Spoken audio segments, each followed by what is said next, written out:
Hey everyone, and welcome back to the show. I'm Warline, and I'm joined by my friend and co-host Jack Fisher from Jack's World. Hi Jack, how are you?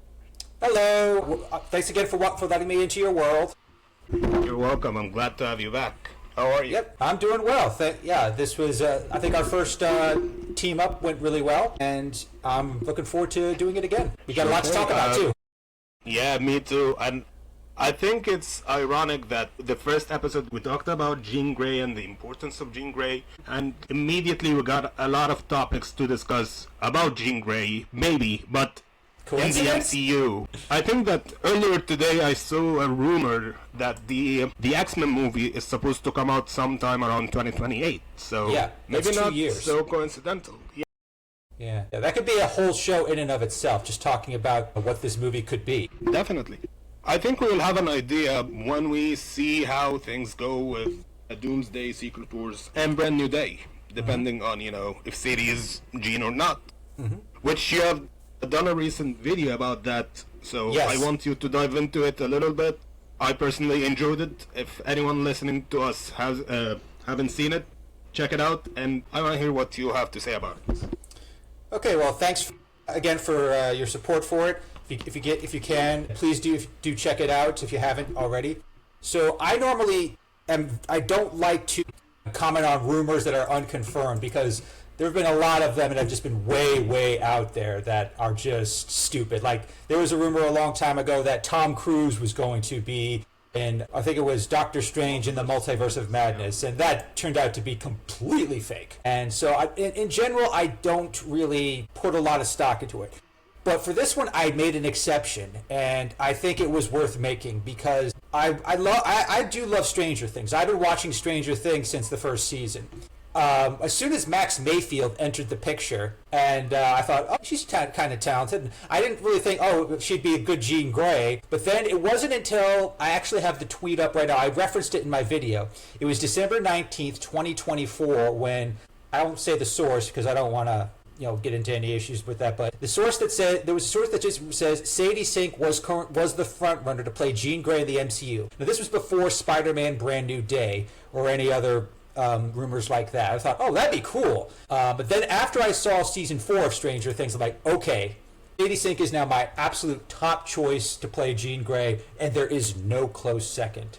Because that show already had, I don't know if you've ever seen, even just season 1, there's a lot of parallels to the original Phoenix saga. 11 being psychic, then you'll have Sadie Sink in season 4 kind of levitating and doing this pose that looked almost identical to the pose we saw Jean do in the original Phoenix saga. That was I could definitely tell that the Duffer Brothers, the guys who made this show, they're definitely X-Men fans. They knew what they were doing, and if you are an X-Men fan, you saw that, so you definitely saw the parallels. But again, I treated it as a rumor because I just didn't think, this is one of those things it's too awesome to ever actually happen.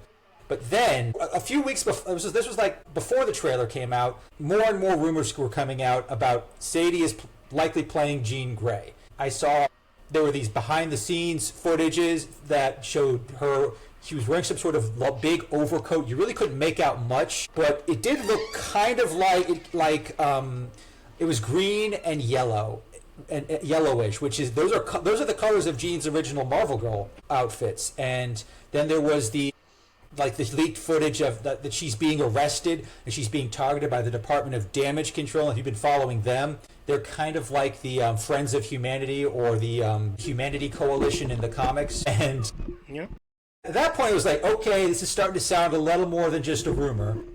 And then once more trusted sources, people who've been right like 95% of the time, including the ones who got the rumors around No Way Home correct, as soon as they started saying Sadie is playing Jean Grey, I said, okay, I got to make a video. I got to cover. Not only is this rumor, should I hope this rumor is true? But I think this would probably be the best possible casting choice at this point, because one, Sadie Sink is a rising star. She can act. She has already the character she played, Max Mayfield, is very, very similar to Jean, very similar to mutant characters in general. I think she was going to be perfect for this role. And even though when the trailer comes out, we did not see her face, but we did see glimpses of her. You could tell it was her. But even though she didn't say anything outside the leaked trailer, it looks very striking that this is someone who is very powerful, someone who's clearly got mind control abilities, someone who damage control sees as very dangerous, and it's like there aren't a lot of characters who would warrant this kind of response. Jean Grey is definitely one of them. And also, I made another point in this video, because every time I talk about this with people, either on social media, they say, well, why would Jean Grey be in a Spider-Man movie? That makes no sense. She doesn't have an extensive history with Spider-Man, especially when compared to other characters like Iron Man or Captain America or even Firestar. And I said, I agree with you. It would make a lot of sense, but that only makes sense if you completely ignore what happened in No Way Home. Because when that movie ended with everyone forgetting about Peter Parker and forgetting about him completely, I'm like, okay, now if he wants to change that, well, he's going to need someone who is a very powerful psychic who can affect minds on a large scale. The list of characters who can do that is very, very small. The list of characters who can do that and are a redheaded woman, it's even smaller. Agreed. So that's the point I was making. Like, anyone who's going to help Peter's friends and loved ones remember him, who better than Jean? She is like a multiverse level psychic. She's one of the very few characters whose power levels can match any spell that Doctor Strange can do. And some people still, even when I point that out to them, like, I still don't get it. And I don't think there's anything I could say or do to convince them that Jean being in a Spider-Man movie is fine. It doesn't completely break canon or anything. It kind of depends on the circumstances. And I have some theories about that too we could talk about later. But that was kind of the gist of my video. And that if this is true, and we know Sadie is she's going to be playing the same character in Secret Wars. And if that's the case, it's going to be someone important. This isn't going to be like a one-off character like, I think was the other character was Shartha. I don't even know if I'm saying that correctly. Yeah, the Spider-Man villain who gave Peter his webs, the organic webs. Yeah. Yeah, that has me wondering. Yeah, Shartha might still be in there, but if it might possess Jean, because if you're going to have that character is psychic by nature, and if you're going to fight it, who better than a psychic? Yeah, so that actually lends credence to Jean being in the movie. For me, I think that the interesting thing is that I remember the Sadie Sink being in talks with Marvel about Jean Grey started around the time Deadpool and Wolverine was coming out, maybe a bit before. Mm-hmm. And it wasn't until around a year and a half later that we actually got it confirmed that she's in Spider-Man Brand New Day. The rumor that she is Jean has existed way before she was officially cast in Brand New Day. It's not a new thing.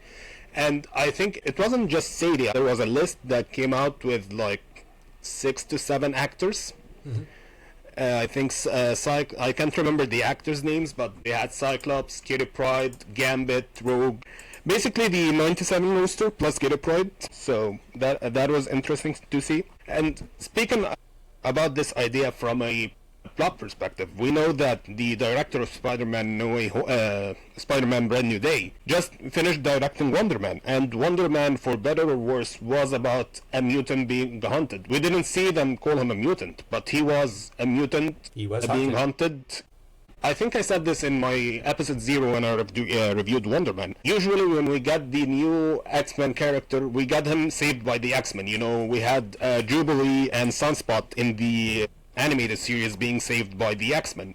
We had Rogue in the X-Men movies saved by Wolverine, and both joining the X-Men. Wonder Man wasn't that. Wonder Man was just the casual mutant or the regular mutant in the Marvel Universe, and how he's dealing with life without the existence of the X-Men. Interesting, yeah. Yeah, and that was actually intentional by the director. I remember him talking about how the first X-Men movie was an influence on him making Wonder Man. It's interesting, and it definitely shows. I saw that show recently, and I liked it.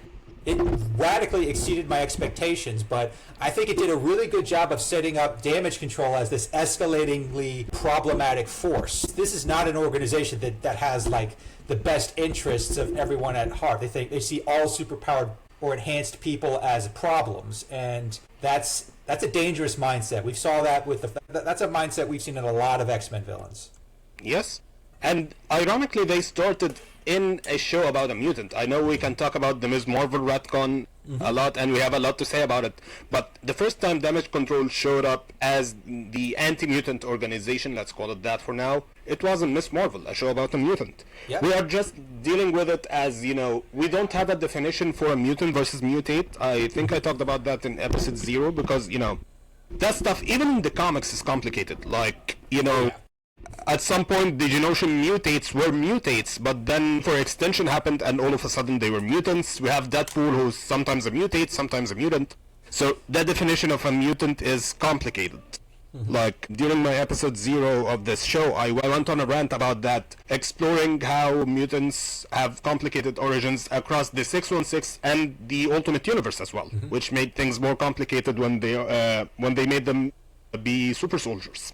That was a terrible retcon, by the way. I hated that. Yeah, but you know what? I think if they go with that direction to some extent, maybe also adapting some form of extinction agenda and the stuff with the Genoshan mutates, I think it can ease the existence of mutants to some extent in the MCU as we know it. Yeah, as we know it, which could change a lot after Secret Wars. I honestly doubt that. I think that we're definitely gonna go on a soft reboot route, but I don't think that we are gonna get drastic changes. I think maybe we'll get a new Iron Man, we'll get like Rogers Captain America, but like the major things are not gonna go away. Especially as we are gonna discuss Brand New Day in Daredevil.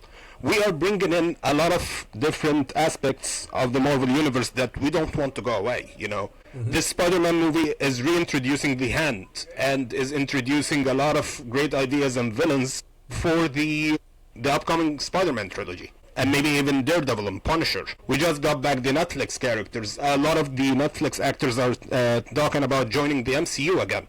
We know that, I can't remember her name right now, but the actress that played Colleen Wing was on the set of Daredevil season 2, and she talked about it. She said that she didn't shoot anything, but she was there.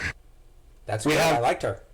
Yes, we have. I'm sorry, I cannot remember actors' names to save my life. I don't know why. The guy who played Luke Cage said that he's interested in returning. Yes. Yeah.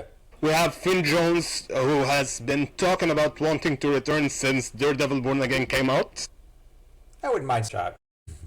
I honestly loved Iron Fist season 2 and Defenders. I'm gonna die on that hill. I like Defenders too. I know it's got a mixed reputation, but I liked it personally, and I know the Iron Fist show has its problems, but compared to other shows, I thought it was decent. Yeah. I think it's funny to look at that era now because of how Ike Perlmutter and the guys who ruined the X-Men and Fantastic Four were also ruining the Netflix side of things. If you remember, a huge reason why Joss Whedon is persona non grata is not what happened with DC. It's what happened with Marvel before he left for DC, which was the division between Art Perlmutter and Kevin Feige and him on, you know, Agents of S.H.I.E.L.D., on the mutants, on all of that stuff. And when, you know, it was easy for them to get rid of Joss Whedon, so after that they targeted Jeff Loeb. There was a lot of mess, and, you know, the X-Men suffered, the Fantastic Four suffered, and the TV characters suffered as well, but to a lesser extent. Yeah, they didn't get it the worst, at least, because at some point they were going to get those rights back from Netflix, because I think, I don't know the particulars, but the nature of that deal was very, it was very friendly towards Marvel Studios compared to what they had to deal with Fox. The issue back then was that Fox lost the rights to Ghost Rider when they didn't make another movie with Nick Cage. It was around 2014, 2015, so they had to use Disney went on quickly to use the character in Agents of S.H.I.E.L.D. so that they can have him back. And since then, they have been trying to do that with all of the characters, because as far as I understand it, both Fox and Netflix had the same deal with Marvel. It's the idea that if they don't use the characters for a certain periods of time, they lose the rights to the characters. Yes. Yeah, so that's what happened. Yeah. Yeah, that's what happened with Ghost Rider. Disney kept pushing it until it happened with the Netflix characters. If you remember, they slowly started to cancel the shows one by one. You know, when you had the Jeff Loeb issues of it all, call him racist and all of that shenanigans.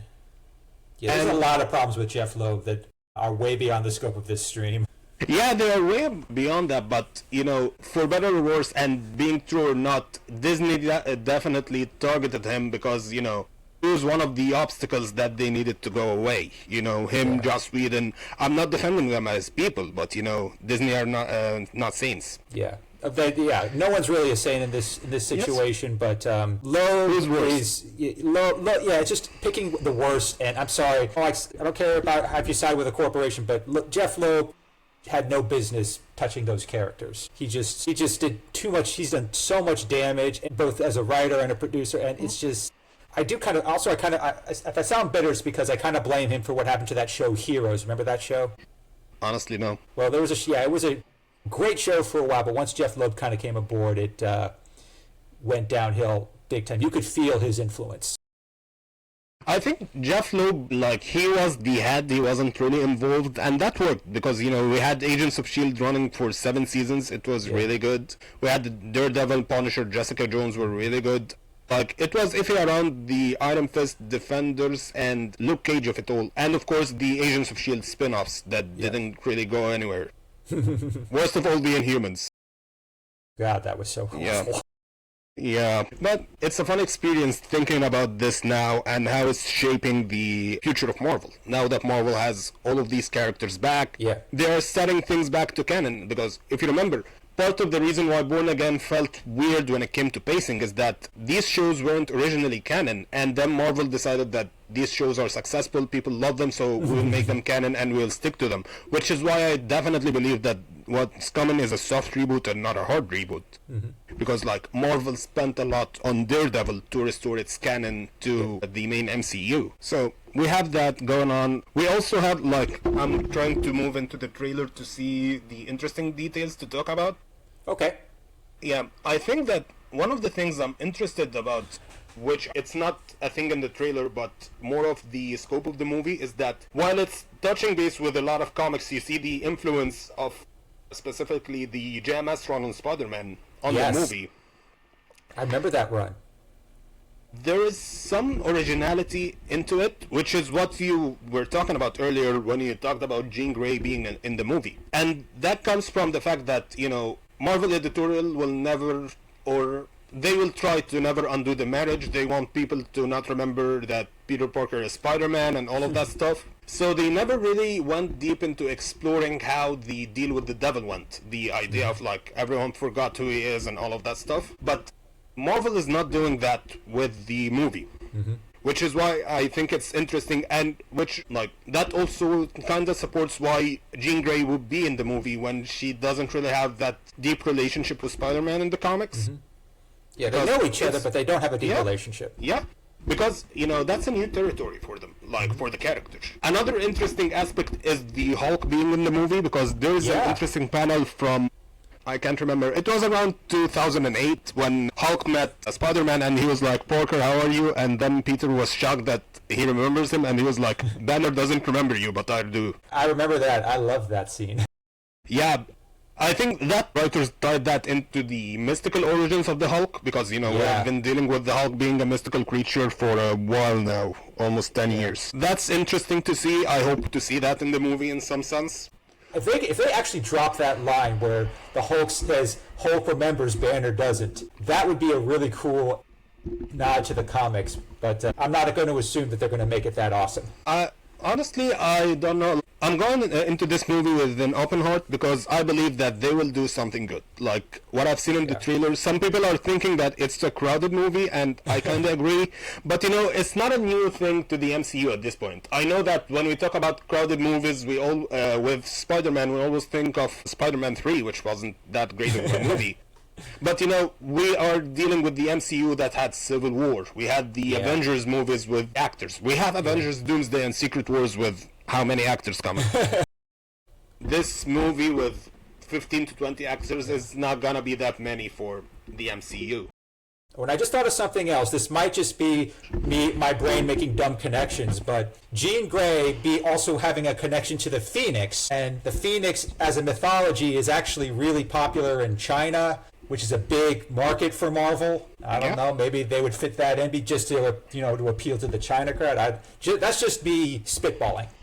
Yeah. You know what? I'm gonna spitball with you here because there are a lot of hints at the Phoenix in the MCU that have existed for a while. I talked about them when we were covering Moon Knight on Geekable. No, I don't think I was on Geekable on back then. I can't remember honestly at this point. But I definitely talked about it, and even more recently with Daredevil Born Again. When we talk about the Phoenix, we have two aspects to think about. The White Hot Room, which is the home of two gods, the Phoenix and the White Tiger.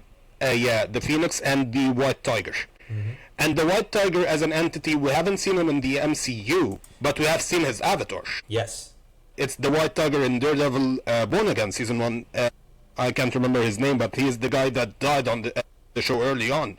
And in Season 2, we have his niece, who is also the White Tiger. She's gonna take up the myth. So it's an interesting connection, especially with the Spider-Man movie connecting to the Daredevil side of things more than most right now, with the Punisher being in there. We don't know if Daredevil is in it or not, but we definitely see the influences of Daredevil Season 2 on Spider-Man. I agree. I don't know if you've noticed that, but the person who gives Peter the key to the city is the person in the Kingpin's office. I can't remember her name either. It's the person who is managing Kingpin's, Kingpin's campaign and how he's running the office. I know who you're talking about. Yes, that. Yeah, I just can't put a name on it. Yeah, me neither. as I said, I'm bad with remembering names. But that's the character, and we know from leakers that Daredevil Season 2 will end the Kingpin being mayor part of the plot. So cool. So we know that whatever happens in Daredevil will impact Spider-Man a lot. We also see the Hand the first time in the MCU proper, and the first time in a movie, I believe, since Elektra. Yeah. Yeah. Actually saw that movie when it came out in theaters. That was a long time ago. Thankfully I was too young to watch it back then. Oh God, it's one of the most forgettable movies you can imagine. So forgettable. You could tell that there's a point in the movie where you could tell where they just said, "Okay, we're out of ideas. Let's just rush this." I think I saw parts of the movie recently when I was in the military, and I didn't have anything to do. We didn't have access to technology or anything. It's in the military, but we had an old TV, and the TV was showing a channel that puts on English movies all the time. So one of the movies was Elektra, and I saw like 5 minutes, and I was like, no, I'm out. I love Jen Garner, I love her return in Deadpool, but no, I'm out. No. Yeah, it was 5 minutes. Trust me, that you didn't miss anything. So we have that. I think we also have to talk about the mutation, because people are talking about the existence of mutants in the MCU, and all of a sudden Peter mutating. Yeah, I have some theories about that. Sure, jump in. You can start first if you want. So, I think that it's interesting to see Sony as a whole trying to adapt a lot of stuff from the Straczynski era. Because, the failure of a movie called Madam Web was trying to adapt the Ezekiel Sims of it all. And that plot, when it was a Spider-Man plot, it led into the other storyline, which seems to be what the movie is going for here. Mm-hmm. So, of course, it is also hinting at man-spiders, but, we have Peter mutate in a lot of different ways throughout the decades in media. Some people think that he will just have 6 arms, which happened. Some people will think that he will have, he will have 6 arms and look like a spider, which also happened. And, we have the other. And it's interesting to see that and how it evolves in the movie. Because from what I know back in the day, that was a controversial storyline. But of course, right after it, we got Sins Past and One More Day, so people forgot about it. Yeah, that overshadowed big time. Yes. When I read it not that long ago, I actually enjoyed it a lot.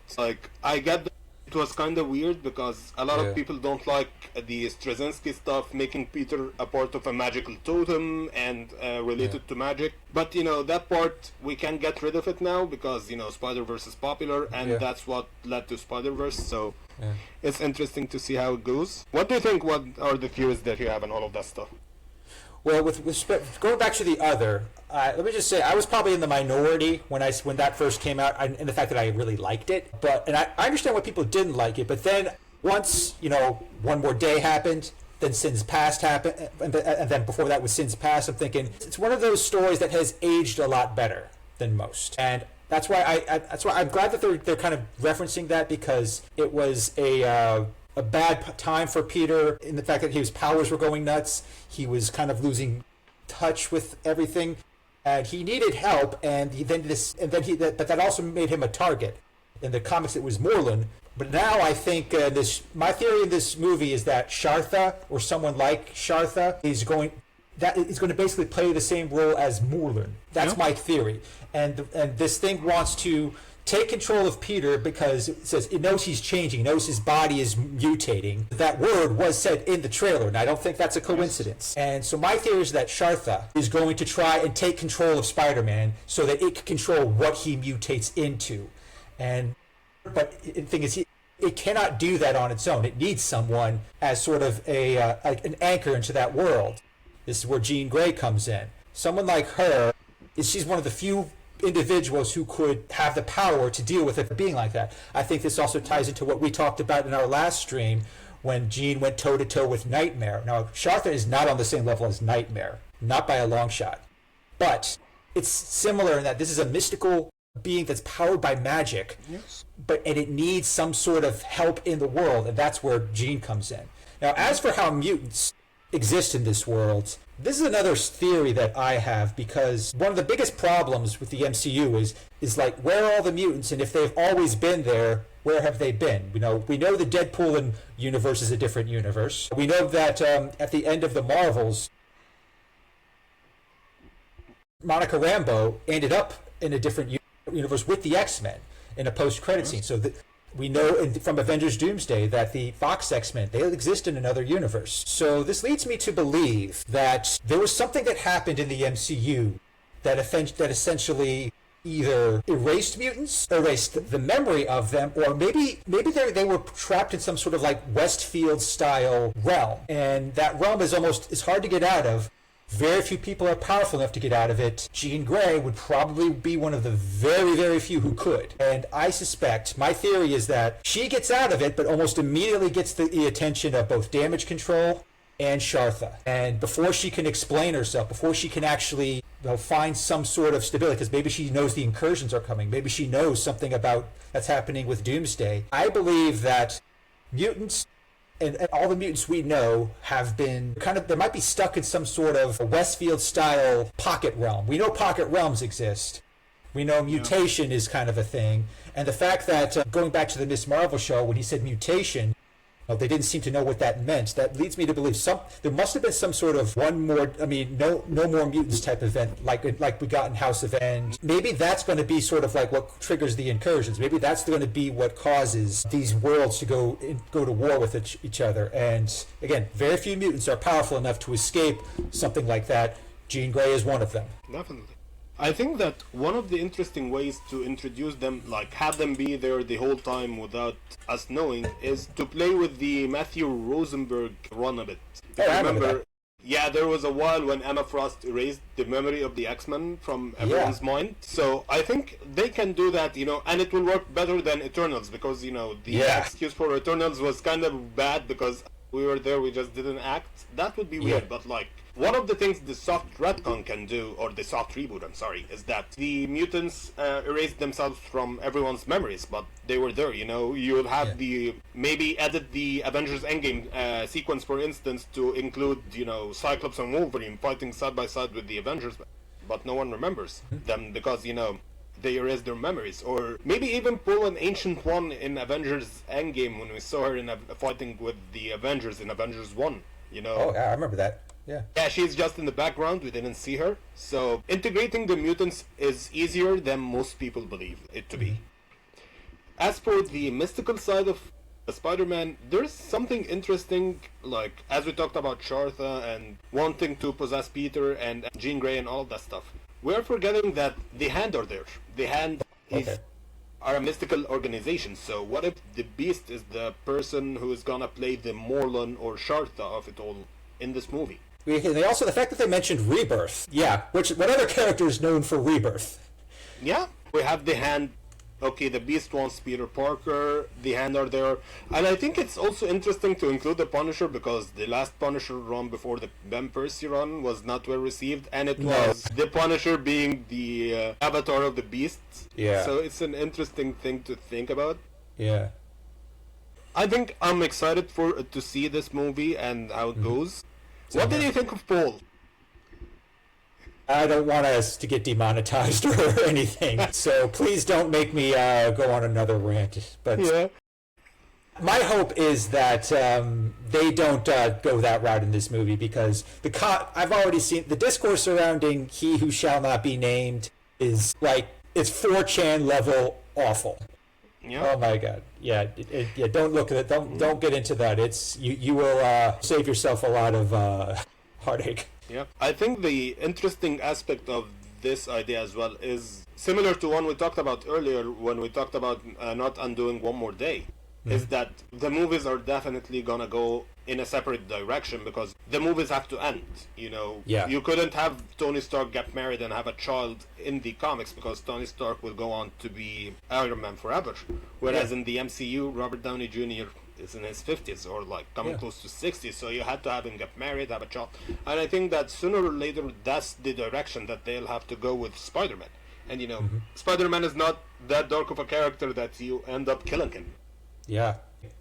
Yes, like you'll end up retiring him, maybe introducing Miles. I know that this won't happen for a long time, but as most rumors suggest, I know we don't like to talk about rumors, but so far I think it's confirmed, like almost confirmed. Tom Holland is supposed to at least do 3 more movies, including Brand New Day, as That sounds in about 3 right. solos. So yeah, so who knows how within the 3 to 7 years that take these movies to come out, how things will change, you know. Yeah. Maybe one day we'll have Miles in the MCU. Maybe, I don't know, Mayday Parker. It's the Marvel Universe. We can have anything happen. Yeah. Or Spider-Gwen. Don't forget Spider-Gwen. Yep. I think that, you know, when people talk about replacing Spider-Man, I don't think that they will talk about Spider-Gwen the same way they talk about Mayday Parker or Miles. Honestly, Miles is like, he's on another level on his own at this point. Especially because of how the game is going, you know, he is already sort of replacing him in the game. Yeah. And yeah, also another Stranger Things connection. The actor who played Lucas in Stranger Things, who also was Max Mayfield or Sadie's character's love interest, he has gone on record as saying that Miles Morales is his dream role. He has made it publicly known to Marvel that if they want to cast Miles Morales, he would be first in line. His name is Caleb McLaughlin. If he gets, I'm fully behind him being cast as Miles. I think that would be another top-level casting. I think that Stranger Things is definitely one of those wells that Marvel wants to mine, because before Stadia we had David Harbour. I mean, he's a big name, but, you know, the thing that got him the gig was Stranger Things being the top show it is. Or it was back then, I don't know. Yeah. Yeah. Now he's Red Guardian. So, yep, now he's Red Guardian, he's the main guy. You know, speaking of Red Guardian and all of that stuff, I think I want to shift this into comics for a little bit. Okay. But it will also be related to the MCU and adaptations a little bit. Okay, so, let's do it. Last time we talked about, how Jean Grey is a complicated character when it comes to the history of the character. And I said that I have an idea to explore, and I got that idea to some extent mapped out, and I want to hear your thoughts on it. Okay. So I went through, obviously Jean has went through a lot of cloning, a lot of time travel shenanigans, and that stuff makes her history weird. So I want to dismantle her history slowly and take it step by step with you and see, hear what you have thoughts about it. The first and easiest thing to talk about is Jean Grey and Madeline Pryor as how they came to be. Yes. So we have the original ending for the Dark Phoenix saga, the one that was told in the Untold Story of the Phoenix. Yeah, is that what I remember it's called? that. Yeah. So that story was basically saying that Jean and the Phoenix are separate entities, and the ending of the story was that Jean is separated from the Phoenix, and she gets to have a normal life with Scott. And the idea back then was that they will be on and off of the X-Men for a long time. They will go to have kids and all of that stuff. And that was Chris Claremont's original idea. Not a bad one. And as we know, from that issue being published, they were deep into that idea before Jim Shooter decided, no, we cannot do that, we'll have to kill her. Yeah. Chris was against that idea, but then, his editor-in-chief said so yeah, he had to do it. But then the weirdest thing started to happen. Chris Claremont introduced Madeline Pryor, and looking back at what he did with Madelyne before the Ratcom, before everything, he was definitely intending for Madelyne to be Jean Grey reincarnated. Like, there is a famous page from Uncanny 174 before the marriage of Scott and Madelyne, where he goes to visit Madelyne and he is like, "Are you sure you're not the Phoenix reincarnated?" He punched her. He punched him right in the face. She punched him right in the face, That'll never not be funny. Yes, that will never not be funny. But it's interesting because that was the direction that Claremont went to think about for a long time. And even before that, like, Scott had to show Madelyne pictures of Jean around the time they first met, and she was like, "That's literally me." I'm sorry, if Claremont hears this now and says that he was not intending for this to happen, but, like, my man, you were intending to do so. Like, your work speaks for you. Like, Chris Claremont in general, he's a great guy, but the thing is that he has a billion ideas gone into his head, and he's the type of guy, and all of them are contradicting to some extent. Like, people talk about like that. Yes, people talk about the origins of Nightcrawler, the Destiny and Mystique being his parents. That wasn't the only one. I read something, I think his editor back in the day was Roger Stern. I was trying to remember his name. Roger Stern was the editor back in the day when Chris Claremont wanted to explore Nightcrawler's origins. And Chris came with two ideas. Either have Nightmare be his father and Mystique as the mother, or Destiny and Mystique being his parents. And Roger Stern talked about shutting both ideas down because he didn't think that Nightcrawler's heritage should be explored. And I think he was right about that, as we have seen later on with later Ratcons. But, like, nowadays, I think he was, Chris was recently on part of X-Men's podcast. He's one of my friends, of course. And he discussed both ideas, and he said that he never wanted Nightmare to be Mystique's, Mystique's partners and Nightcrawler's father. But from Roger Stern, like, that idea was, like, Roger Stern confirmed that this was an idea once upon a time. So we know that for whatever reason, like, I respect Chris, I love him, he changes his mind a lot of things. Yeah.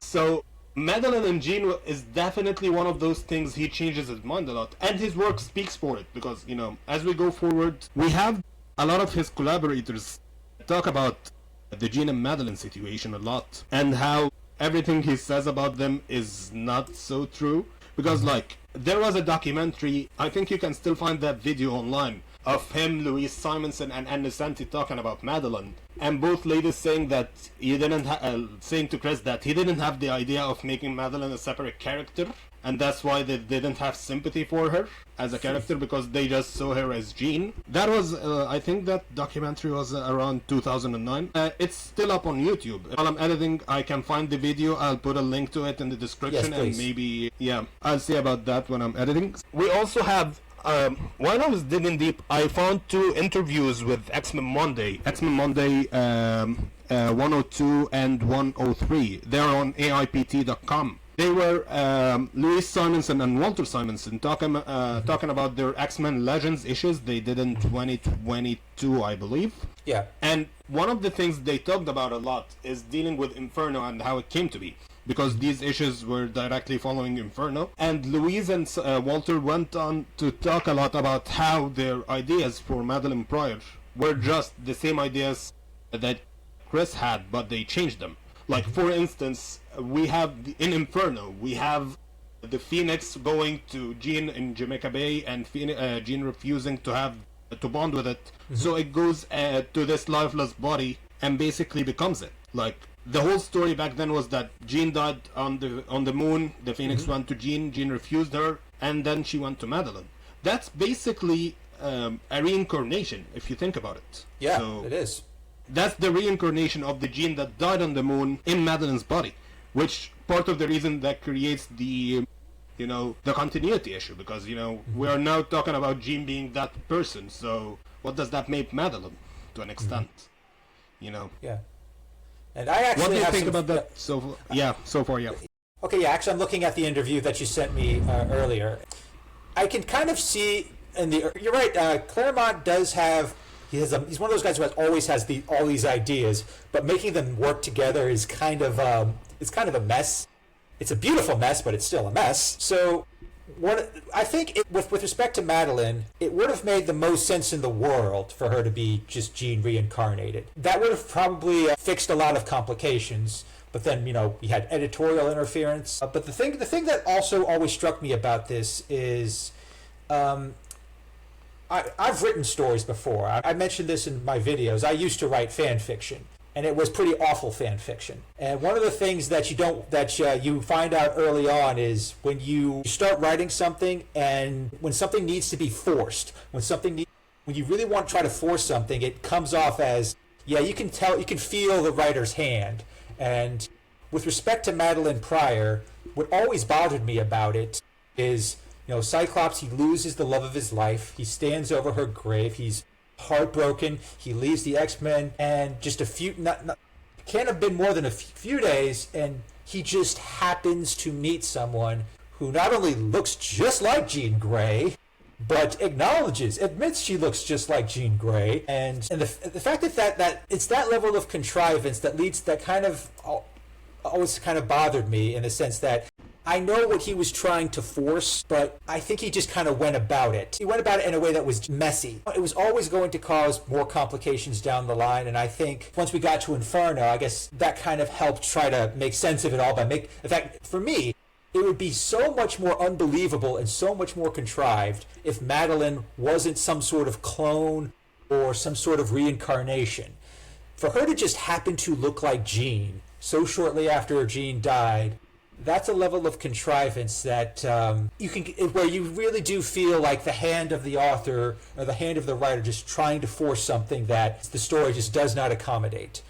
And I like that what they did with Madelyne, making her a clone, giving her this identity crisis that is later exploited by I can never say Nizriths, some kind that demon's name is correct.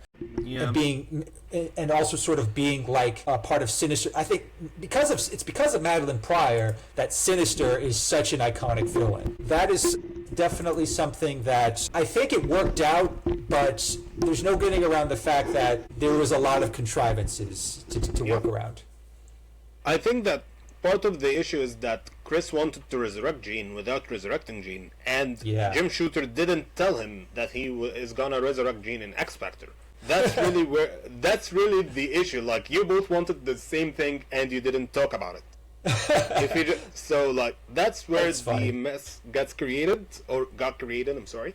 Yeah. But then I think that the interesting part after that is that Inferno ended with Jean, Phoenix, and Madelyne becoming one. Yes. And they stayed the same person for a long time. I think around Judgment War was when the Phoenix left Jean, but then Madelyne mysteriously disappeared. There was a period in time where Jean kinda had dissociative identity disorder, so she would shift to Madelyne, then Jean for a while in X Factor. But then that suddenly stopped happening around Judgment War.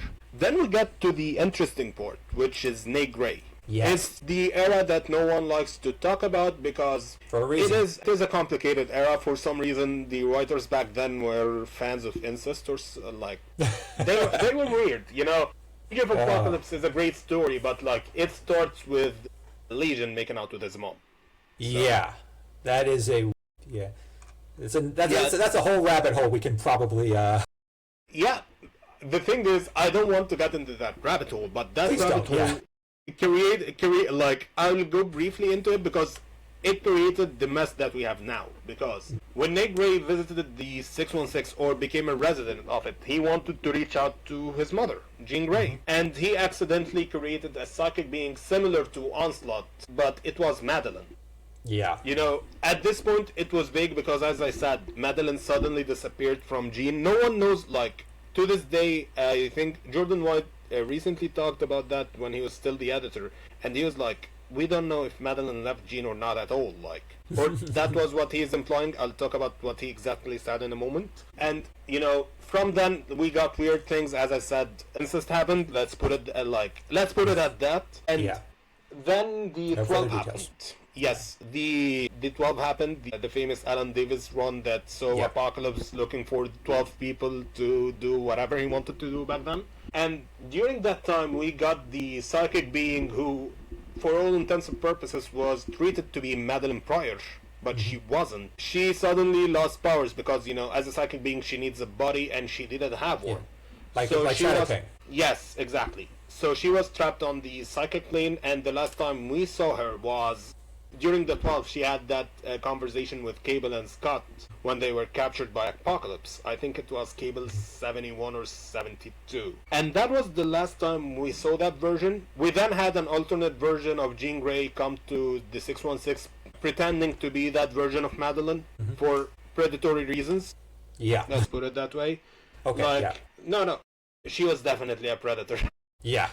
No no further details needed. Yeah. Yeah, and then so this version died, and that was the end of the whole weird Madelyne situation for the second time. Then we got into the Morrison run, of course, and Jean died. And is Jean the Phoenix? Is she a separate being? We got into the whole mess again. And then after that, the interesting part happened is that Matt Fraction, for whatever reason, my man was a fan of the Nate Gray one. Yeah. So what happened was that he wanted to bring the Red Queen back, which is the alternate reality version of Jean that replaced Madelyne. But in the middle, editorial rightfully told him no, that you couldn't bring her back. So instead, I understand completely. Yes, he rewrote the story to have it be Madelyne, the psychic being who is being back, but he called her the Red Queen. That's why a lot of people get confused about the Red Queen and Madelyne, because in the middle of the story, Matt Fraction was forced to change it. And I think that I'll credit Michael Brower. He's one of our friends. I think you've talked to him a lot on Twitter. I think so. Yeah, he was taking writing classes at some point, and he was discussing the Matt Fraction run with people who were involved with it. And they confirmed to him that the Red Queen, Matt was intending to resurrect the Red Queen, but he had to deal with Madelyne instead because of editorial. As they should. And ironically, the Sisterhood arc is creepy enough, without the It's creepy, but it works. It does work. It is, but it's just I think parts of it don't. Yes. If you remember, I know a lot of people forget about that, but at some point, Madelyne pretended to be Emma to sleep with Scott. So does that count as great? I'll leave it to people to discuss. That was actually a big debate. This was back when there were more message boards before we had social media. And I remember some very lengthy, very intense debates on that. I did not want to argue one way or another, but that level of deception, you're getting into some very questionable ethics, say the least. Yeah, and once we're done recapping, I'll tell you why Madelyne doesn't work here and she works in X-Men 97. But we also have the Sisterhood was also creepy and all types of things because Logan has Jean's hair. We are digging up Jean's dead body. There are the Sisterhood is there is a reason why Matt Fraction's run is not one of the best X-Men runs, to put it mildly, and why no one wants to remember it because of there are things that happened that shouldn't have happened. And let's put it at that. Okay. So no, you don't need to say anything else. Yeah. At this point, the psychic being fails to have Jean's body, so it goes back to the psychic plane, being trapped on the psychic plane. Until in 2013, there was the X-Men run by it was the G. Willow Wilson, Brian Wood, and Mark. Yeah, I remember that. They all worked on it. I can't remember who wrote those. The certain issue I'm gonna talk about. But somehow Madelyne possessed another person, this being possessed another person who was dying, and no one did anything with it. Madelyne was quote-unquote resurrected, and no one did any, she didn't appear in the rest of the run, she didn't appear anywhere until Hellions during Krakoa in 2020. Yeah, that's quite an oversight. So, in the original story, if I remember correctly, Madelyne possesses an Asian woman, and for some reason dyes her red hair, and there are a lot of fan theories about that, but the comic doesn't officially state anything about it other than Madelyne is possessing an Asian woman similar to Psylocke. And then Hellions completely ignores that. He brings Madelyne back to look like Jean. They kill her, and then they resurrect her again by the end of the run. And, after that, I think everyone knows the rest. She becomes the ruler of Limbo. She just starts to show up in one World Under Doom and other events. Because at this point, X-Men 97 adapted Madeline Pryor, so she's a mainstay. That was her to some profile. extent. Yeah. Yes. And I think that this is where I want to go back to the Chris Claremont idea and his work speaking for him. Yeah. We talked about how editorial wanted the three characters to be one, because, you know, Jean Grey, Madelyne, Phoenix, they are technically, from an editorial standpoint, for a long time, were the same person. Yeah. And, you know, Jean and the Phoenix, they go on and off on that all the time. And Chris Claremont wrote X-Men The End. It was an alternate reality story. Yeah, that was a great story. Yeah, that was, like, alternate reality story, no editorial oversight, like, editorial were like, do whatever you want with it, Chris. Yeah.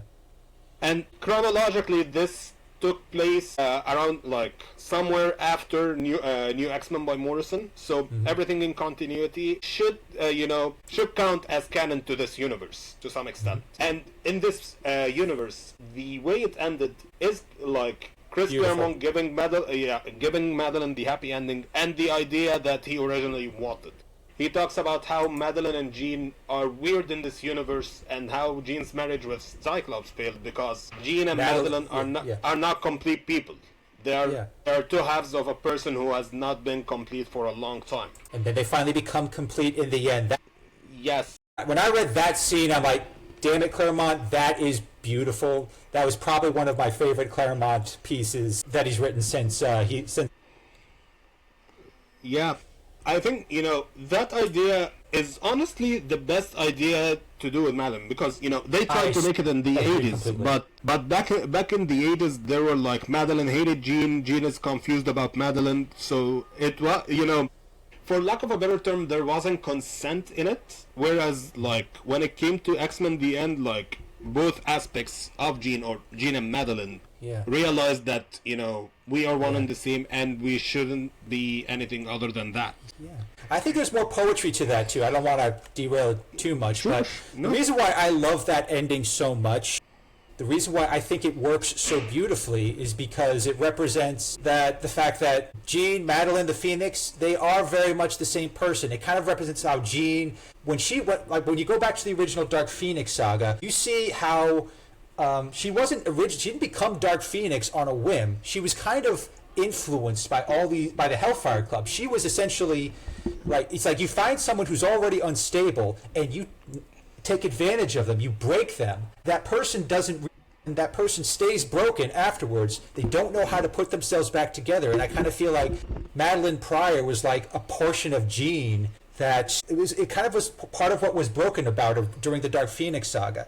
I think if that part of her had not been, if she still had that part of her, she wouldn't have gone Dark Phoenix. She wouldn't have gone all and committed the crime against the DeBron. But so the way Claremont framed it in the end was, she's the part of Jean that really is like, there's certainty. There's a confidence in her, like, I am the part of you that loves Scott unconditionally. That's really, and we were never meant to be apart. And it took them a long time to get back together, but when they finally had that moment at the end, I'm thinking, okay, Claremont, I see what you were trying to do there. That should have been the plan from the start. I mean, I know it got derailed. Yeah. Maybe whenever I read that and then I look at what happened originally, I'm like, maybe Claremont's vision was just a little ahead of its time. They didn't want to, they thought maybe having Jean represent these different ideas and identities, maybe that was that's going to fly over the heads of too many readers. But I think if they had let him maybe work with that, it would have been even more dramatic than what we actually got. But that's just me. Yeah. I think that there was definitely, like, that era is weird because it took Claremont 6 years of building to bringing back Jean as Madelyne. Like, he had her from the beginning, but it took him a long time to start slowly showing that she is Jean. And then, like, it could have taken him longer, but the 6 years period ended with Jean's resurrection. So, like, it was not something that he was planning to do instantly. But then, the interesting thing that I'm gonna bring up right now is the Logan and Jean of it all, because, you know, the reason why he read, like, John Byrne talked about that Claremont never wanted Jean to be with Logan, or never wanted them to, like, Jean to reciprocate the emotions, and that happened in classic X-Men after X Factor because Claremont was pissed. Yes, I remember. And yeah, like, I can't find the quote right now, but I remember I read it on comicbook.com in an interview with Byrne, and he was like, the plans were like similar to Sue and Namor. There is no reciprocation. Jean and Scott are the endgame, and that's it. And Claremont wanted to change things because he hated Scott Summers because there's no doubt that Scott Summers became a toxic IP at that moment when he decided to leave his wife and kid for another woman. That was weird, but. Right after that, Claremont, not right after that in the 80s, in the 2010s, Claremont wrote the alternate reality story called X-Men Forever. I remember that. I hated that.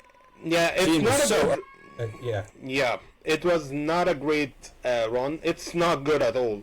But one of the things that came about at the end of that run is that he talks about keeping Jean and Logan together. He went with that, he tried to do that in the run, but at the end he killed Logan, and he was hinting at Jean and Scott being back together, Jean being taking the role as Cable's mother, or Nathan, because I don't think he became Cable in that reality. No, he didn't. Correctly. That was a weird change that was never really explored. Yeah, so even in the times when he is like Madeline and Jean are different and all of that stuff, he tried to make them the same person. Even X-Men Forever is technically, if you want to take it on the surface, it's what Claremont says he wanted the whole time, the Jean and Logan, Scott raising his son, maybe with Madeleine, maybe Madeleine is dead, no one cares.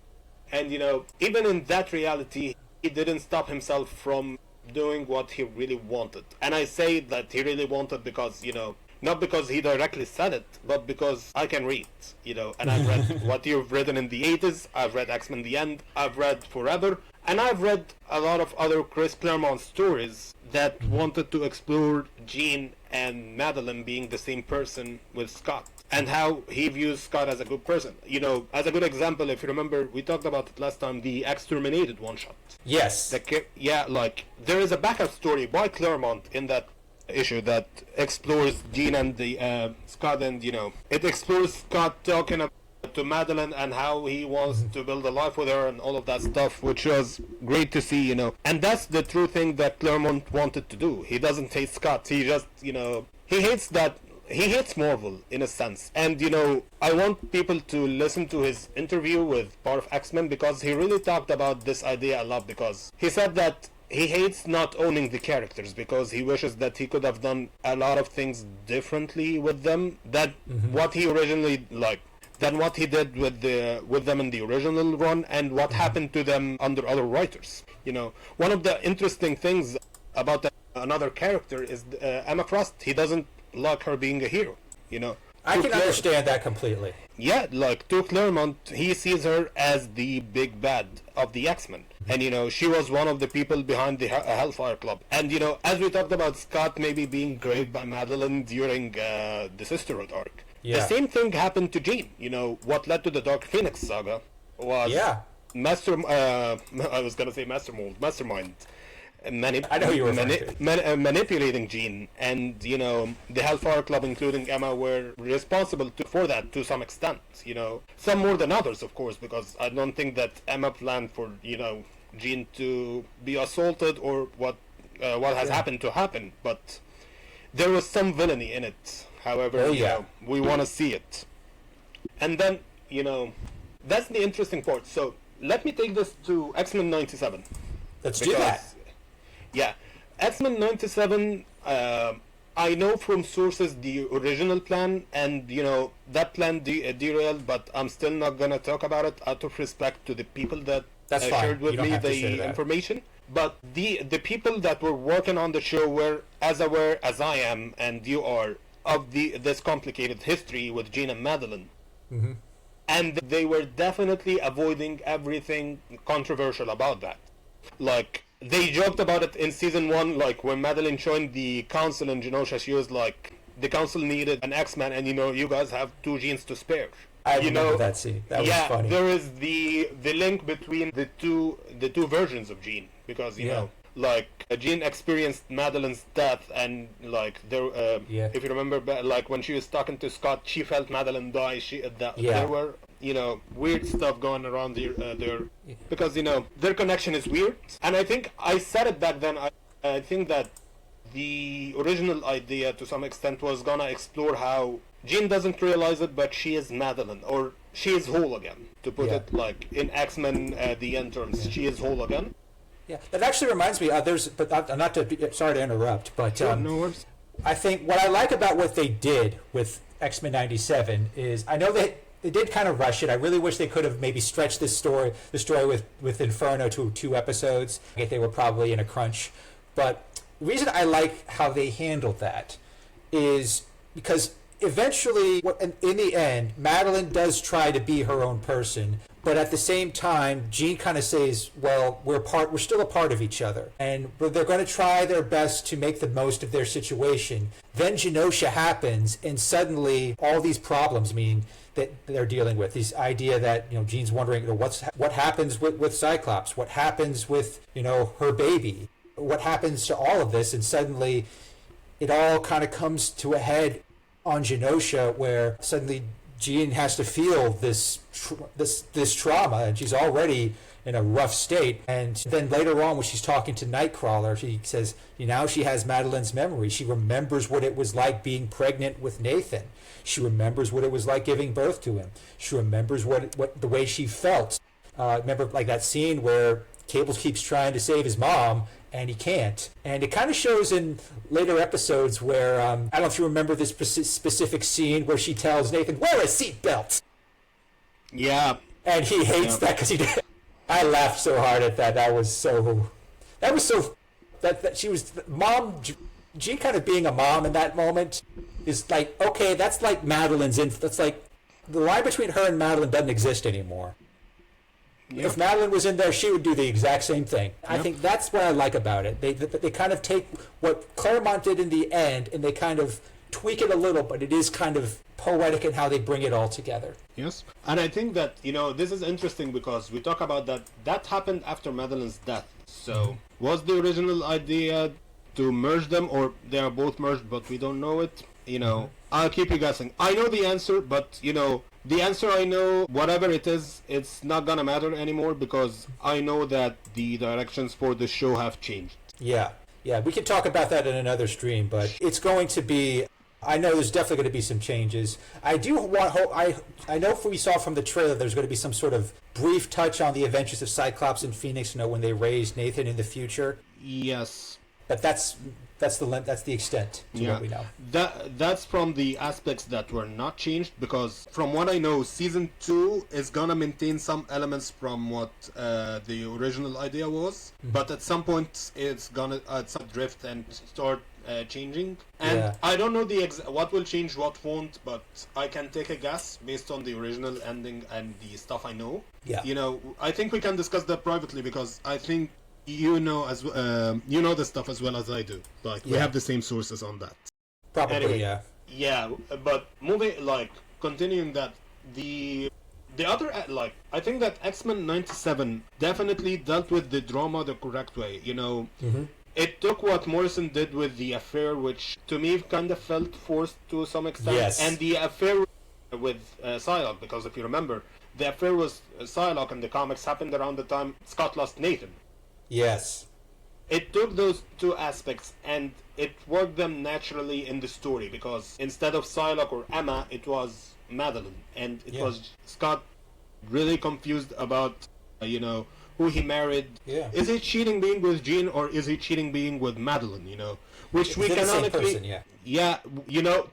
to this day we canonically don't know the answer, but Bo DeMayo shared the answer, Yeah, I saw that. He did share. Yeah, sure. He shared the answer. So Scott married Jean, and on their wedding, they were both kidnapped. Yeah. So it was beyond good and evil. That's when it happened.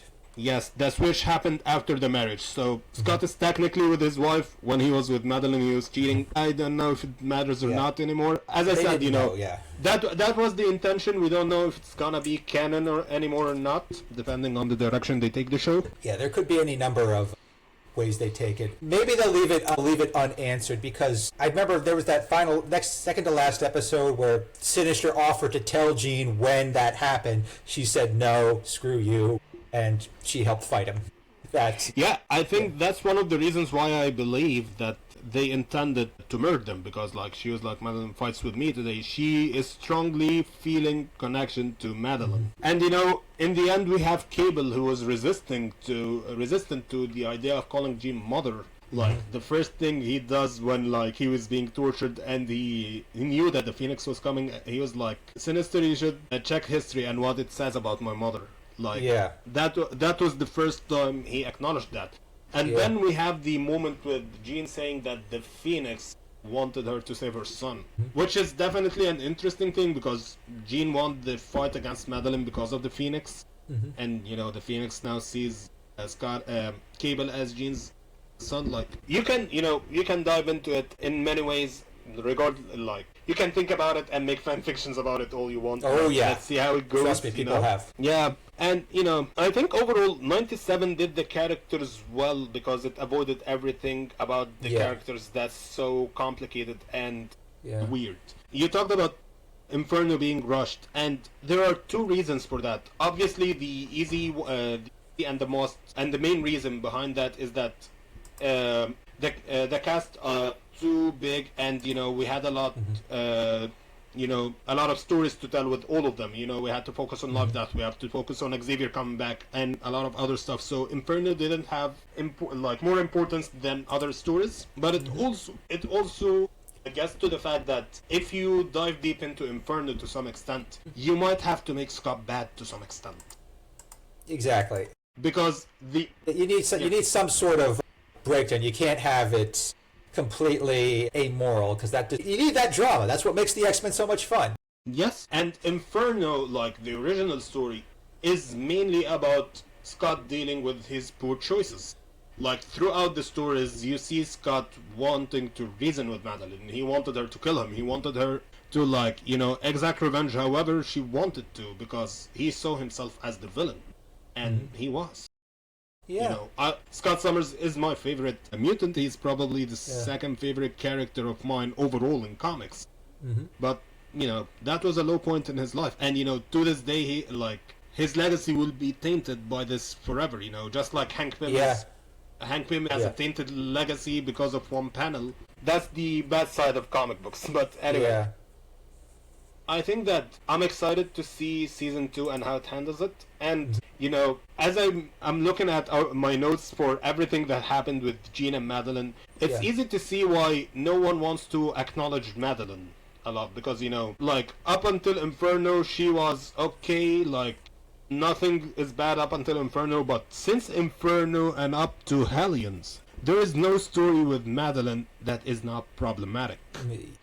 Incest, rape, she's a twisted person in general. Yeah, there are a lot of things that they want to be forgotten. And Jordan White talked about that. I said that I'll hint to that earlier. Hopefully I remember to put that on the screen when I'm editing. He was talking about Hellions and the resurrection, and he was like, Madelyne was never resurrected. He talks about how technically, continuity-wise, Madelyne was the Nate Gray creation, and up to this point with her resurrection in Hellions, it's that same being. But they don't want to address that, because one, the writers don't want to address that, two, they probably don't know about it.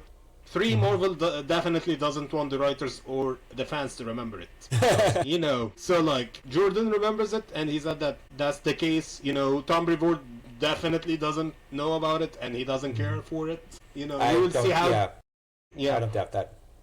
We will see how they tackle these issues with the upcoming What If story by Jerry Duggan. The What If Scott and Madelyne stay together. Yeah, that's the that'll be an interesting story, because it's not just framed as a what if. It's this is why if he had done that, it would have been worse for everyone. Yeah, that was basically the premise of all the What Ifs back in the day. There was What If the Wedding album and What If the Dark Phoenix saga.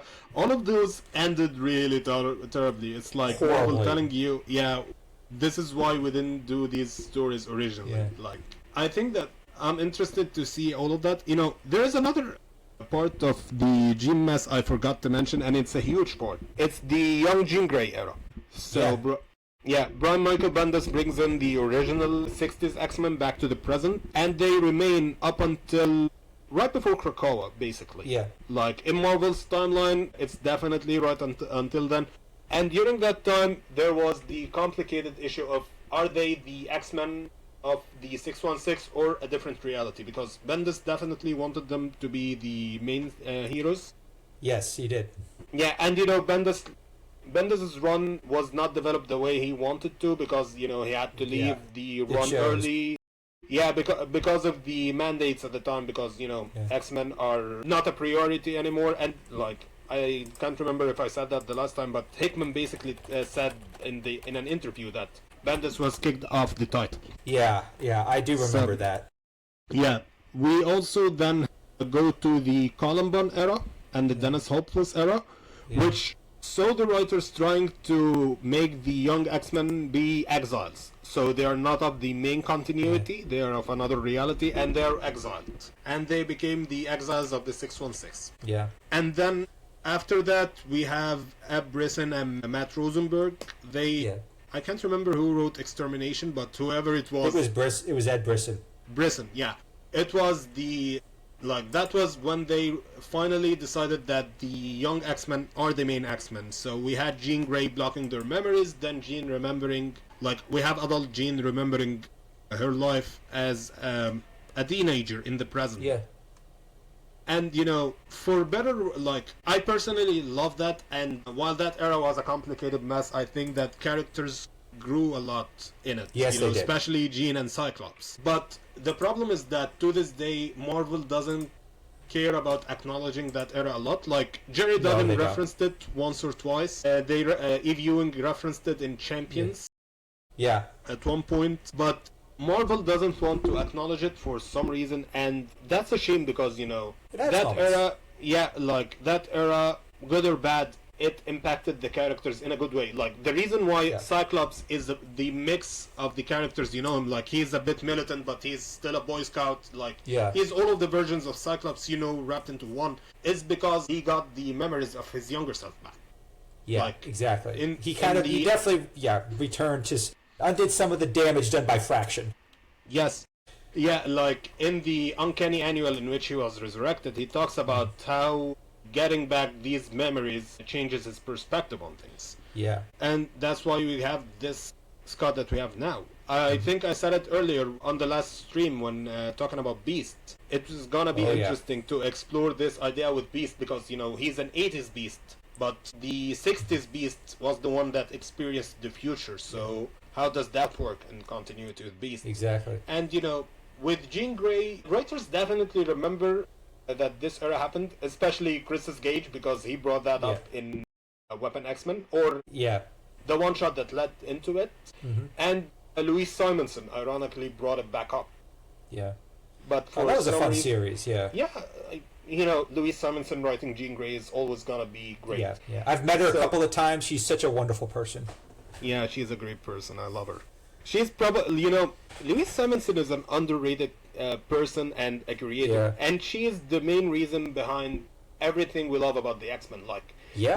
I love Claremont, but the thing is that the reason why we didn't get Claremont quality when he returned in the 90s, or when he did the X-Men Forever and X-Men The End, is because Claremont was not alone taking decisions for the X-Men. It was Claremont, Simonson, the Simonsons, Ann Nocenti, John Byrne, what's his name, Jim Shooter. Mm-hmm. There was a great creative office that, made this 16-year run so iconic. So, Claremont is not a bad writer. He is never a bad writer. Even when he does something that's not good, you still see some good in it. Even X-Men Forever. But the other writers definitely helped make him better. I agree. Simonson was a perfect compliment. Yes, Simonson, she talks about it. She says that her idea behind Madelyne being a clone is that she took Chris's original ideas for Madelyne, and she was like, okay, this works well, we have to tweak this. She worked with Chris's ideas, and she made them better. Yeah. And, in the same vein, John Byrne, I know him and Claremont are not the best friends, they're almost not friends at all, but, creatively, they worked well together. They gave us the Dark Phoenix saga, the best X-Men story of all time. Exactly. And that's, I think that the X-Men office needs that right now. You know, people talk about the Hickman era trying to recreate that with the X office, you know, the X Slack and whatnot, but I feel that these guys did not get what made the original era work. And the original era worked because there was care about the characters and continuity and storytelling. While currently what we like writers and editors care about is their fights with people online, their fights with themselves. You know, I'm listening to Escape the Mojoverse, a podcast with Matt Parent and Alison Parent, and they talked to Jordan White and Tom Brevoort, as far as I know, yeah. And they talked about how these guys are not friends at all, and they have different opinions on a lot of I can things. totally see that. Yeah, and that's why Tom Brevoort does a lot of weird things with X-Men.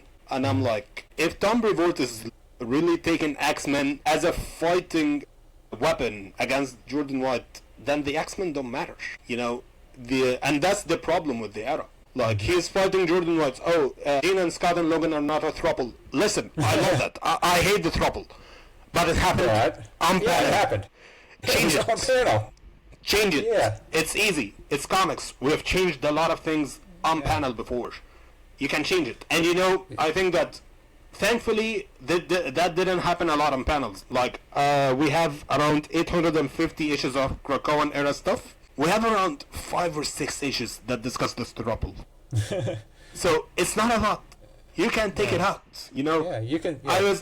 I was actually looking forward to the recent annual because I felt like that if they're gonna do something, it might be the annual with that. You know, it just takes one issue, not more.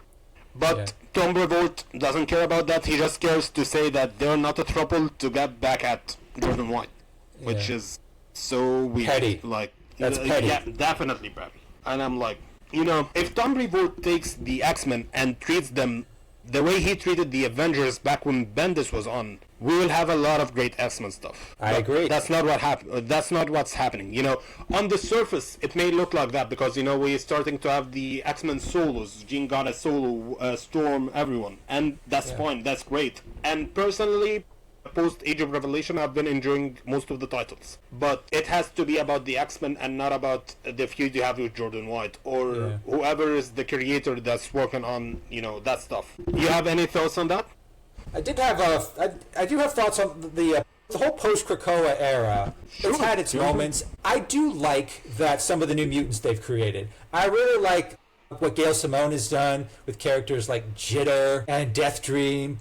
And I really have enjoyed that. I loved Stephanie Phillips' run on Phoenix. That was so much fun. I really enjoyed that. But overall, and especially since Age of Revelation, it really has felt like a downgrade. It just, everything since Krakoa has felt like a complete regression. And also, it does feel kind of disjointed. I mean, they haven't really gone back to the fact that the Xavier Institute is still a prison. They haven't really touched on that in a while. The fact that Xavier's now in space, and we talked about that last time, haven't done squat with that. But this does kind of remind me of, I don't want to bring this back to Bendis, but do you remember the cover of All New X-Men number 20? The one where Laura is kissing Cyclops? Yeah, I remember that. It was that issue where I kind of, and the fact that nothing came of that, that was when I realized, okay, Bendis has lost control of his vision. Someone is making him do something different, because you could tell after that plot kind of was ripped away, that the whole line has kind of when it got messy, and that's kind of what I'm seeing right now. And that I get that they get that Krakoa was such a revolutionary era. Hickman set such a high bar, but they don't seem to know what to do other than make the X-Men go back to the mansion in some form, which is basically going back to square one. They didn't, because I get the sense that they would have seen keeping Krakoa around would have been hard, but it would have probably been better in the long run. Getting rid of it the way they did made it easier in the short run to kind of restart fresh. But it's I kind of feel like that short term is gone. Right now what we have is sort of a mishmash, a hodgepodge of incomplete visions where no one seems to know what to do. Now, maybe that'll change. Maybe once we get around to Doomsday and Secret Wars, something will come together. But right now, they don't have a Jonathan Hickman style vision for the X books. I don't know where they're going to go from there. At some point, they're going to need some sort of recalibration. It's to a point where they end up back in the mansion, a la X-Men United. We've seen where that's going to go. At some point, that mansion's going to blow up. To me, the issue is never the mansion, because if you think about it, the X-Men haven't been in the mansion for almost 20 years. Yeah. People think that it was not that long ago. No, it's actually been a long time ago. But to me, the mansion is an aesthetic. It's the background. It doesn't matter if it's Krakoa or the mansion. I want good stories with the X-Men. The X-Men have evolved a lot within the mansion.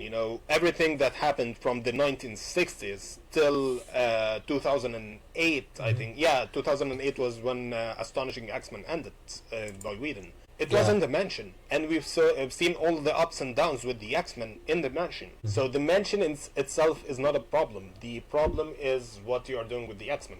You can change. You can put the mansion in limbo, and that's not a great thing to do, because it's not about the mansion where the mansion is. It's about the quality of the stories you are telling, and the quality is not good. No. Yeah, And I think that, part of the reason why Marvel didn't have ideas for the X-Men is because the lack of communication between Jordan White and Tom Brevoort. Like, we talked about that last stream when we talked about, what's his name, Jed MacKay. Jed MacKay struggled the most with the transition because, one character is dead, everything was weird to Jed MacKay. And probably that's why the post Age of Revelation era is starting to feel good, because I think at this point the writers know what they want to do to some extent.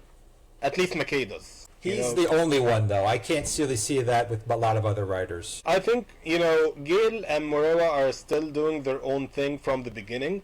Mm-hmm. And, that to me is ups and downs. I enjoyed the initial run of Gale's Uncanny, but I think she lost the plot at some point. Murawa, I think I enjoyed his the first 11 issues of Storm, but the Age of Revelation stuff and the two issues that came out of Storm were not that good. Yeah, we're on the same page there. Yeah, and those are basically the big titles. Magic and Colossus, or Ashley Allen, she's doing a good job, but that's a side thing. If you care about New Mutants, check what Ashley has been doing. It's good stuff, but it's nothing major. Eve Ewing, I said that on Twitter and I've got flagged because, that's what happens when you say something on Twitter, but Eve Ewing is a certified writer. She has a PhD in writing. Yeah. But writing comics, I'm sorry, it's not for her, It's not for everyone. I said that about one of the people that she says she loves and admires, and it's Ta-Nehisi Coates, who I also think is a great guy to read, stuff that he puts out when it comes to politics. He put out a lot of great politics books. But his comics were not so good, especially Captain America. Black Panther had its ups and downs. Captain America is not good. He wants to talk about politics, and his major, he's a journalist, that's his major, to talk about politics. That's why he works well in doing politics books and articles. Comics is not for him. Same thing for Eve Ewing. I don't know what she majored in specifically when it comes to writing, journalism, or any other form, but writing comics is not for her. And that's not only for them. For a long time, Marvel and DC have been trying to get people from other media to write comics. We had Joss Whedon and Kevin Smith from Hollywood. We recently had DC bring on their animation people to write comics. Jeremy Adams is one of them. We have Megan Fitzmartin, Tim Sheridan, other writers. And the examples that were, we have 2 decades of Marvel and DC doing that, and the examples that worked can be counted on both hands. There are not that many. Writing, that's something that people don't get for some reason. I don't know why. Kevin Smith is a great writer, but his interest is not in comics. He wrote good comics, but he is not a mainstay writer in comics. Ben Percy is a good journalist and a good comic book writer. Ta-Nehisi Coates isn't. It's not about race, it's not about anything, it's just, how it works. There was a recent guy, I think, I can't remember his name. He was doing a Spider-Man Infinity Comics. He was a white guy, a writer, and a big name. He works on shows like the Comedy Central, Daily Show, and other stuff like that. I'm just thinking on the name, so I can't remember. I don't know who he's working. Yeah. He's working on exactly. But he has been doing recent Marvel Unlimited stuff, and it's so bad, like it doesn't work. So, writing comics is not for him either. That Marvel Unlimited, it is hit or miss. Yeah, that's what it comes down to. And speaking of X-Men United, I think that one of the aspects that doesn't age well from it is that it's Tom Brevoort trying to, quote-unquote, make a better version of a bad story that we had on Krakoa, and it's the Superior era of Krakoa, Yeah. The Altar, the Legion thing, Nightcrawler, like, it's basically the same beats but with Emma and Kitty instead, and it doesn't work, Yeah. because Eve is not doing a good job with it, and the premise behind it is Tom being salty at White, which is not really a good premise behind the book. Yeah, and the fact that it's going to have the same problem as Krakoa did in Fall of X. You put them all in the mutants all in the same area. Yeah, how is that going to turn out well? Yeah, and with Sinister's technology? Seriously? Yes. You're using Sinister's technology? Are you nuts? Yeah, like Sinister, the guy who Emma opposed a lot, especially in the post Sins of Sinister era. On Krakoa, it kind of made sense to use Sinister's technology because we're talking about things that only Sinister can do. Yeah. But in a post Sins of Sinister era, they will never use Sinister stuff. Yeah. They did. Yeah, which is weird. Speaking of Sinister, one of the things that I find interesting about Kieran Gillen's X-Men is that he keeps trying to make it that Jean and Madelyne are not really the same, that their DNA is somehow different. Madelyne is a bit inferior. And with all due respect to Gillen, that's one of the things that will never work, because let's take it from where we stand right now. Jean has been resurrected on Krakoa using the DNA Sinister had 1,000 times at this point. So if it's an inferior DNA, then you depart Jean. Congratulations, Gillen. Good point. Yeah. Kieran Gillen is a can of worm that I don't want to get into. I mostly enjoy his work, but sometimes he tries to imitate another writer that I'm not gonna say who, out of respect for both of them. And when he does, he doesn't do it well. I think I know who you're talking about. Yeah, I mean, we can talk about the changes of the origins to Tony Stark and having a brother. Look at the time period and look who got a brother at the time from DC Comics, and you will know who Garen is trying to imitate. And it's one of the things that made Fall of X not work as well, because the premise of the last couple of issues as well as X-Men Forever is similar to a bad DC event from recent times. Mm-hmm. Yeah, we can get it. We can get that's probably worth another stream in and of itself. Definitely. The Fall of Krakoa. Yeah. That's definitely something we can maybe zero in on. But the thing about Gillen is he's good when he's in his element, but when he tries to step out of his element, you can tell. That's all I'll say. Yes, I think that his original run on X-Men is really good because he came into X-Men with Matt Fraction, so it was pretty low. So he took it in an interesting direction, and it ended well, considering the changes that were gonna happen, and he was passing the torch to Bendis. It ended well. Mm-hmm. When he took X-Men over again after Hickman, it started well. It was as good as as his original run, but at some point around maybe a bit after Sins of Sinister, or maybe at the end of Sins of Sinister, that was when the transition happened, and you started to see Gillen fall. The good Gillen became the bad Gillen who started to imitate another writer. Yeah, well, everyone kind of was everything was kind of devolving at that point, because you knew they were trying to force the ending. They were setting things up for Fall of X. It was kind of unavoidable, and some writers handled it better than others. Yeah, that's definitely that's the best I can say. Yeah, I think that Duggan tried to stay the same. What's his name? Ben Percy kind of tried to stay the same. Yeah. Kieran Gillen took the hardest hit. Mm-hmm. When it Yeah. It's crazy stuff. So I think yes, it is. Yeah, wrapping this up, what are you excited about from Daredevil and Spider-Man Brand New Day and the Punisher spin-off coming out right before Brand New Day? Well, with Daredevil, I'm excited to see Deborah Ann Wall as Karen Page again. She was one of my favorite parts of when the series began, and I was kind of bummed that when Born Again came out, we didn't get a chance to see much of her. I'm glad she's kind of coming back into the picture because I love Deborah Ann Wall. I tried to meet her at Comic-Con one year, but she wasn't there on the day I was there, unfortunately. She's a great actress. I think she's perfect as Karen Page. I want her to shine more than anyone else in this new season. That's just on the Daredevil front. With Spider-Man Brand New Day, I actually just shared something with you if you check Twitter. Yeah, I checked it.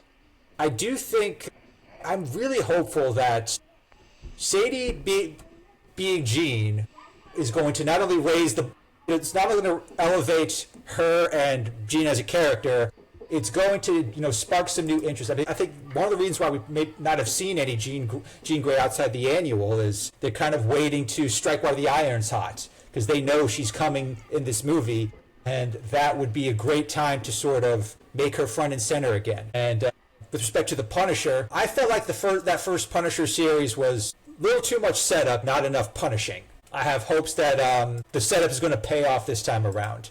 That's my hope. Yeah, I have hope for the three projects, tying into one another and as standalones. I love the characters, and I think it's gonna be interesting to see how things go. Speaking of Twitter, something that came up really quickly that I found interesting. Okay. Someone is theorizing that the reason why Hulk turns into Savage Hulk again is because of Jean Grey, which is something that's almost confirmed. It's almost confirmed that we'll see Savage Hulk again. If that's the case, that would be a fun moment because I think Jean has actually interacted with the Hulk before. Given the circumstances of what we'll see in Brand New Day, that could definitely make things interesting. Maybe she'd also set up Hulk having a bigger role in Doomsday or Secret Wars. Secret Wars, yeah.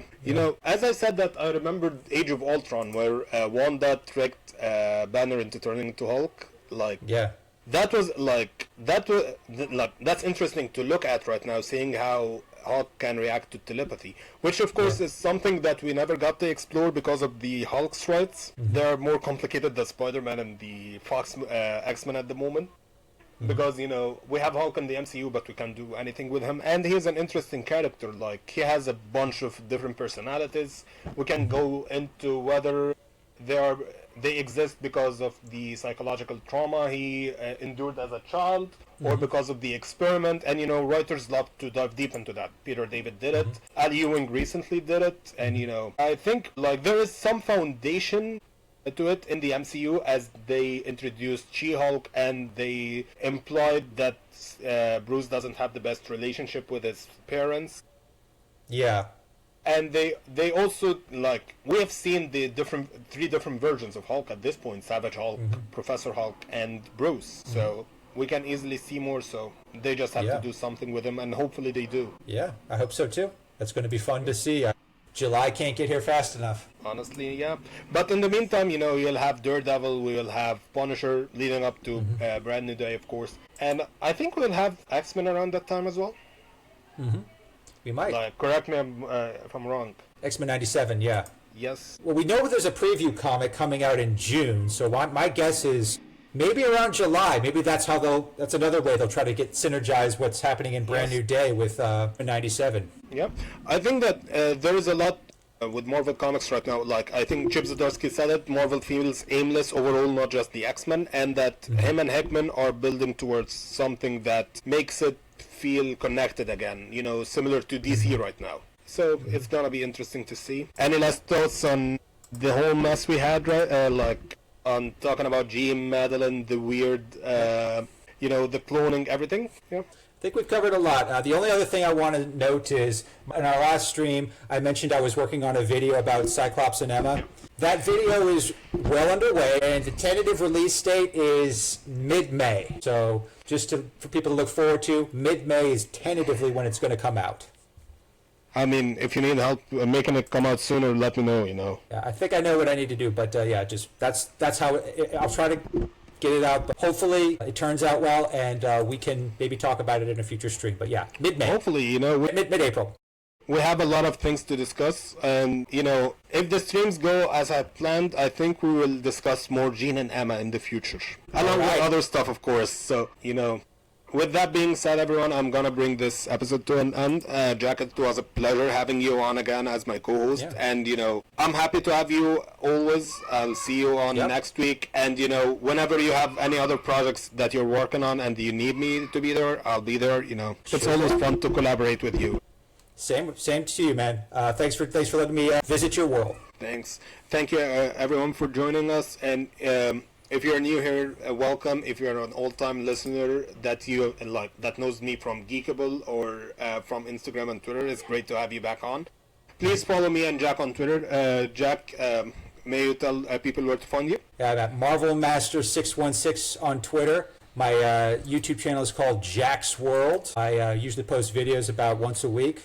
Yeah, so check me out, like, comment, subscribe. Always happy to hear from everyone. If this upload works correctly, I don't know, the last stream didn't get uploaded correctly. You will see Jack's channel down below, because this episode will air on Jack's channels as well as mine. All right. So for me, it's Warline Comics at Instagram, Twitter, YouTube. I also released the first episode on Spotify, and this will be out on Spotify as well if you're interested. Cool. And I'm available on Blue Sky and Threads to a lesser extent. I don't go there, but I'm available. I'm also running Geekable Podcasts accounts on Blue Sky and Twitter, if you're interested. And, check them out. They are my best friends. Their show is the sister show to this show. So if you enjoy what you're listening to here, you can find more of it on Geekable. All right. Peace. Bye, everyone. Later.